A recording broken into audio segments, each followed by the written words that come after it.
हम जानते हैं कि थैलेसीमिया पेशेंट्स को बार-बार रक्त देना पड़ता है। उनको नियमित रूप से दवाइयाँ लेनी पड़ती है, लेकिन उनके लिए बहुत एक इम्पोर्टेंट चीज़ होती है, वो होती है जाँचें करवाना। इसमें रक्त की जाँच और बाकी जाँचें जो है वो शामिल हैं। रक्त की जाँच में CBC test, KFT, LFT, serum ferritin, serology ये सारी जाँचें नियमित रूप से होनी चाहिए। सीबीसी विशेषकर प्रति माह करनी चाहिए और ब्लड देने के पहले तो सीबीसी होनी चाहिए। वो हम इसलिए भी करते हैं कि हम जानते हैं कि थैलेसीमिया पेशेंट्स का ब्लड देने के पहले हीमोग्लोबिन जो है वो 9 ग्राम के ऊपर रहना चाहिए। केएफटी जो है वो ये दर्शाता है कि किडनी में कोई खराबी तो नहीं है। एलएफटी जो है वो लिवर के बारे में बताता है।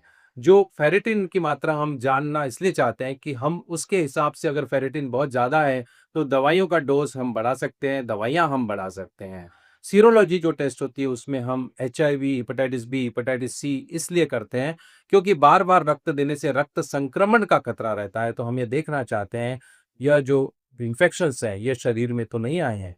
इस प्रकार ये सारे ब्लड टेस्ट करना आवश्यक होता है। साथ ही साथ फिर लौह की मात्रा विभिन्न अंगों में जमा होने की वजह से हमको एक T2 स्टार एमआरआई यह टेस्ट हालाँकि हर जगह यह टेस्ट अवेलेबल नहीं है, पर हमें यह टेस्ट भी करना चाहिए। कभी न कभी करने की इसलिए आवश्यकता पड़ती है कि एग्ज़ैक्ट इससे यह मात्रा लौह की मात्रा कितनी विभिन्न विभिन्न अंगों में जमा है, इसकी बारे में जानकारी मिलती है और हम उस हिसाब से दवाइयाँ जो हैं वो दे सकते हैं।